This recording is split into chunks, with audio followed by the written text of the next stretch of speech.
السلام علیکم ورحمۃ اللہ وبرکاتہ۔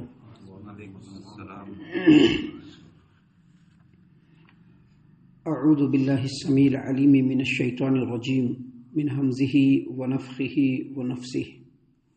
بسم اللہ الرحمن الرحیم۔ واتقوا الذی امدکم بما تعملون امدکم بانعام وبنین وجنات وعیون انی اخاف علیکم عذاب یوم عظیم۔ اور لوگو، اس ذات گرامی سے ڈرو جس نے تمہیں وہ سب کچھ دیا جو تم جانتے ہو۔ اس نے تمہیں چوپائے جانور دیے، بیٹے دیے، باغات دیے، چشمہ عطا کیے۔ مجھے تو تمہارے حق میں ایک بڑے دن کے عذاب کا خطرہ ہے۔ محترم سامعین کرام، سورۃ الشعراء سورہ نمبر 26 اور اسی صورت سے ابھی آپ کے سامنے آیت نمبر 132، 133، 134، 135 یہ چند آیات ابھی آپ کے سامنے تلاوت کی گئی۔ آیتوں کا ترجمہ بھی آپ تمام کی خدمت میں پیش کیا گیا۔ یہ جو آیتیں ہیں جو ابھی آپ کے سامنے تلاوت کی گئی، جن آیتوں کا ترجمہ ابھی آپ کی خدمت میں پیش کیا گیا، ان آیتوں کا تعلق، ان آیتوں کے معنی اور مفہوم کا تعلق، ان آیتوں کے تفسیر کا تعلق پچھلی آیتوں سے ہے جو کل آپ کے سامنے پیش کیا گیا تھا۔ اور کل ہم نے آپ کو بتلایا تھا کہ یہ جو آیتیں ہیں، ان آیتوں کے اندر اللہ تبارک و تعالیٰ نے قوم عاد کا ذکر فرمایا ہے۔ اور قوم عاد کے تعلق سے ہم نے کل آپ کو بتلایا تھا کہ قوم عاد طوفان نوح کے بعد جب جو قوم بچ گئے، ان میں جب بتوں کی پرستش کا آغاز ہوا اور وہ لوگ بتوں کی پوجا کرنے لگے، شرک و کفر میں مبتلا ہونے لگے، تو اللہ تبارک و تعالیٰ نے اسی قوم میں سیدنا ہود علیہ السلام کو بھیجا، جو اسی قوم کے نسب سے تعلق رکھتے تھے۔ اور قوم عاد وہ قوم ہے جن کو اللہ تبارک و تعالیٰ نے بہت زیادہ نوازا۔ اللہ تعالیٰ نے قرآن کریم میں سورۃ الفجر آپ لوگوں نے پڑھا ہوگا، سنا ہوگا نمازوں کے اندر، اس میں اللہ تبارک و تعالیٰ نے فرمایا الم تر کیف فعل ربک بعاد۔ کیا آپ نے نہیں دیکھا کہ آپ کے رب نے قوم عاد کے ساتھ کیا کیا؟ ارم ذات العماد۔ ارم ذات العماد کا مطلب یہ ہے کہ جو ارم والے، اور لمبائی چوڑائی میں بہت زیادہ، التی لم یخلق مثلها فی البلاد، کہ جن کی طرح سے اللہ تبارک و تعالیٰ نے کسی بھی دوسرے کو نہیں بنایا۔ یعنی جسمانی اعتبار سے بھی لمبے چوڑے تگڑے اللہ تعالیٰ نے ان لوگوں کو طاقت و قوت سے بھی خوب نوازا۔ اور جیسا کہ کل ہم نے آپ کے سامنے بتلایا تھا کہ سیدنا ہود علیہ السلام نے جب اپنی قوم کے لوگوں کے درمیان دعوت کی کام کا آغاز کیا تو سب سے پہلے کہا کہ تم لوگ اللہ تبارک و تعالیٰ سے ڈرتے کیوں نہیں ہو؟ جو شرک کر رہے ہو، کفر کر رہے ہو، اللہ تبارک و تعالیٰ سے ڈرتے کیوں نہیں ہو؟ مجھ کو اللہ تبارک و تعالیٰ نے تم لوگوں کی طرف رسول بنا کر کے بھیجا ہے، اور جو میں رسول بن کر کے اللہ کی طرف سے آیا ہوں، میں جو باتیں تم لوگوں کے درمیان پیش کر رہا ہوں اس پر تم لوگوں سے اجر بھی نہیں مانگ رہا ہوں، میرا اجر اللہ تبارک و تعالیٰ کے ذمہ ہے۔ اور یہ بھی کہا کہ اللہ تبارک و تعالیٰ کا تقوی اختیار کرو۔ تم لوگ اس طرح سے جو ہے بڑے بڑے مکانات بنا رہے ہو جس کا کوئی فائدہ نہیں ہے، یا رہنے کے لیے مکان جو بنا رہے ہو اس میں بے شمار فضول خرچی کر رہے ہو اور لوگوں کے اوپر جو ظلم و زیادتی کر رہے ہو، لہٰذا اللہ سے ڈرو اور اللہ تبارک و تعالیٰ کا تقوی اختیار کرو۔ اس سے یہ پتہ چلتا ہے کہ اللہ تعالیٰ نے جسمانی اعتبار سے بھی اور مادی اعتبار سے بھی بہت زیادہ طاقت و قوت سے نوازا تھا، بہت زیادہ طاقت و قوت سے نوازا تھا۔ اللہ تبارک و تعالیٰ نے بے شمار نعمتوں سے ان لوگوں کو نوازا تھا۔ لیکن اس کا مطلب یہ نہیں کہ اللہ تبارک و تعالیٰ نے صرف اسی قوم کو نوازا ہے، جیسا کہ اس صورت کریمہ کے تفسیر کے آغاز میں ہی ہم نے آپ کے سامنے کہہ دیا تھا کہ اس صورت کریمہ میں اللہ تبارک و تعالیٰ نے ایسے قوموں کا ذکر کیا ہے جن قوموں کے اوپر اللہ تبارک و تعالیٰ نے بیش بہا نعمتیں عطا کی۔ اور ان آیتوں کے ان قوموں کے لسٹ میں ہم نے اس سے پہلے آپ کے سامنے قوم موسیٰ یعنی فرعون اس کا ذکر کر دیا ہے۔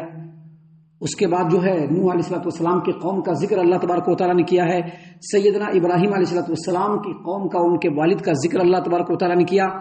اور ابھی یہاں پر قوم عاد کا ذکر ہو رہا ہے۔ کیوں ہو رہا ہے؟ کیونکہ اللہ تبارک و تعالیٰ نے ان لوگوں کو بھی بے شمار نعمتوں سے نوازا، اور یہ جو آیتیں پڑھی جا رہی ہیں، یہ آیتیں جو بیان کی جا رہی ہیں، ان آیتوں کا جو نزول ہو رہا ہے وہ مکہ والوں کے درمیان ہو رہا ہے، یہ مکی صورتوں میں سے ہے۔ اور مکہ والوں کے درمیان جو ہو رہا ہے تو اس کا مطلب نہیں کہ اللہ تبارک و تعالیٰ نے مکہ والوں کو نہیں نوازا تھا، مشرکین مکہ کو بھی اللہ نے خوب نوازا تھا، آج بھی نوازے ہوا ہے، اس زمانے میں بھی نوازا تھا اور آج بھی اللہ تبارک و تعالیٰ نے مکہ والوں کو نوازا ہے۔ مکہ کے علاوہ جو ممالک ہیں، جو شہریں ہیں، ان کو بھی نوازے ہوا ہے، اور ہم لوگوں کو بھی اللہ تبارک و تعالیٰ نے نواز رکھا ہے۔ ایسا نہیں کہ نوازا نہیں اللہ تبارک و تعالیٰ کی نعمتیں بالکل عام ہے، ہر انسان کے اوپر ہے، لیکن یہاں پر اللہ تبارک و تعالیٰ نے خصوصیت کے ساتھ یہ بتلایا ہے کہ یہ جو قوم عاد ہے، ان لوگوں کو بھی اللہ تبارک و تعالیٰ نے بے شبہ نعمتوں سے نوازا، لیکن ان لوگوں نے اپنے نبی کی مخالفت کی، اپنے نبی کو جھٹلایا، تو کیسے ان لوگوں کو تباہ و برباد کیا گیا۔ دیکھیے اللہ تبارک و تعالیٰ نے اپنے نبی سیدنا ہود علیہ السلام کی جو دعوت کا آغاز ہے، اس کا جو انداز ہے، اس کا جو اسلوب ہے، اس کو بیان کرتے ہوئے کہا، اللہ نے فرمایا کہ ہود علیہ السلام نے کہا وَاتَّقُوا الَّذِي أَمَدَّكُم بِمَا تَعْمَلُونَ، اس ذات گرامی سے ڈرو جس نے تمہیں وہ سب کچھ دیا جو تم جانتے ہو۔ امدکم بما تعملون، امدکم بما تعملون میں جو ماں ہے، اس کے بارے میں بعض مفسرین نے کہا ہے کہ یہ ماں جو ہے وہ نیگیٹو سینٹینس کے لیے آیا ہے۔ مطلب کیا؟ مطلب اس کا یہ ہے کہ اس ذات سے ڈرو جس نے تمہیں وہ تمام نعمتیں عطا کی جس کو تم نعمت سمجھتے ہی نہیں ہو۔ آج ہم لوگوں کو بھی اللہ نے نعمت دیا ہے، لیکن ہم لوگ نعمت نہیں سمجھ رہے ہیں، ہم لوگ سمجھ رہے ہیں کہ سب ہمارا ہے۔ اگر بزنس دیا تو سمجھتے ہیں کہ ہم اپنی محنت سے کیا ہے، اگر گھر بنایا ہے تو سمجھتے ہیں کہ اپنی محنت سے گھر بنایا ہے، اولاد دیا ہے تو سمجھتے ہیں کہ ہماری اولاد ہے، آنکھ ہے، کان ہے، ناک ہے تو اللہ تبارک و تعالیٰ کی طرف سے ہے، سمجھتے ہیں کہ سب ہم کو تو ملنا ہی تھا یہ سب چیزیں۔ تو اللہ تبارک و تعالیٰ نے یہاں پر جو بیان فرمایا ہے، اس کے بارے میں بعض مفسرین نے یہ کہا ہے کہ یہاں پر اللہ تبارک و تعالیٰ نے جو فرمایا کہ اس ذات گرامی سے ڈرو جس نے تمہیں وہ سب کچھ دیا، بما تعملون، جس کو تم نعمت نہیں جانتے ہو، اور نعمت نہیں جانتے ہو اس کے آگے تفصیل اللہ تبارک و تعالیٰ نے بیان کی، امدکم بانعام و بنین، اللہ تبارک و تعالیٰ نے تم کو چوپائے جانور دیے اور اولاد دیے۔ آج مسلمانوں کا بھی وہی حال ہے، نان مسلموں کا بھی وہی حال ہے، اللہ نے ان کو گھوڑا گاڑی سب دیا ہے، جانوروں سے نوازا ہے، بال بچوں سے نوازا، سمجھتے ہیں کہ سب ہمارا ہے، ہم کو کسی نے دیا نہیں ہے، یہ سب ہونا ہی تھا، یہ ہم کو ملا، یہ ہمارا بہترین مقدر ہے جو ہم کو مل گیا۔ تو یہ چیز ہے ایک معنی، اور دوسرا معنی اس کا یہ بیان کیا ہے کہ اللہ تبارک و تعالیٰ نے جو فرمایا ہود علیہ السلام کے الفاظ کو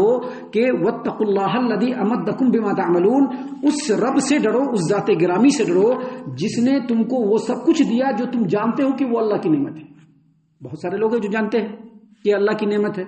ہم جانتے ہیں، آپ جانتے ہیں کہ اگر اللہ نے ہم کو آنکھ دیا ہے تو یہ اللہ کی طرف سے ہے، اگر ہم کو جسم ہے تو یہ اللہ کی طرف سے ہے، اس میں جو طاقت ہے وہ اللہ تبارک و تعالیٰ کی طرف سے ہے، آج اگر ہم کو گھر ملا ہے تو وہ اللہ تبارک و تعالیٰ کی طرف سے ہے، آج ہمارے پاس کاروبار ہے تو وہ رب العالمین کی طرف سے ہے، 3 وقت کا جو کھانا کھا رہے ہیں وہ بھی رب العالمین کی طرف سے ہے، اور جو نعمتیں وہ بھی اللہ تبارک و تعالیٰ کی طرف سے ہے۔ تو یہی چیز اللہ تبارک و تعالیٰ نے فرمایا کہ ہود علیہ السلام نے اپنی قوم کو سمجھایا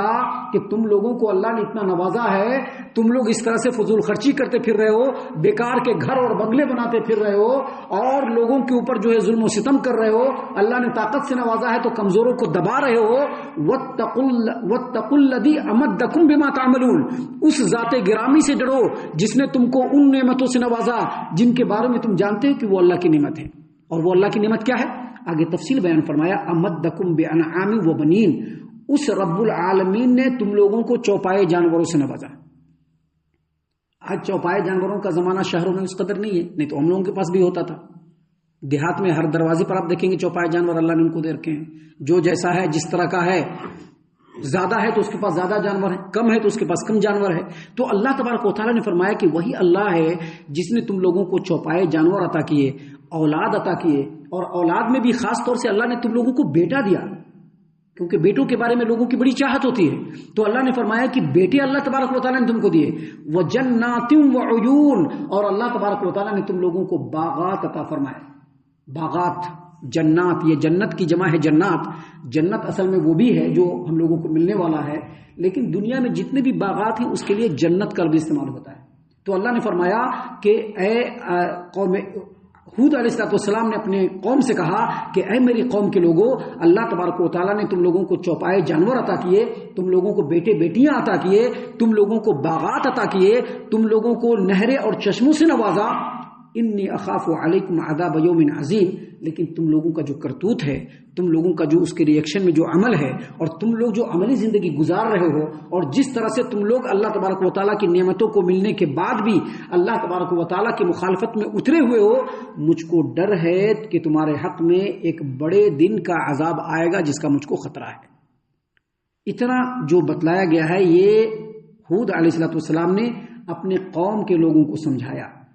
اب قوم کے لوگوں نے اس کا کیا جواب دیا اس کو انشاءاللہ ہم کل بیان کریں گے، لیکن ہم یہاں پر یہ بتلانا چاہتے ہیں کہ اللہ تبارک و تعالیٰ نے جو نعمتیں عطا کی ہیں، چاہے جتنا نعمت دیا ہم لوگوں کو، ہم میں سے ہر آدمی کو،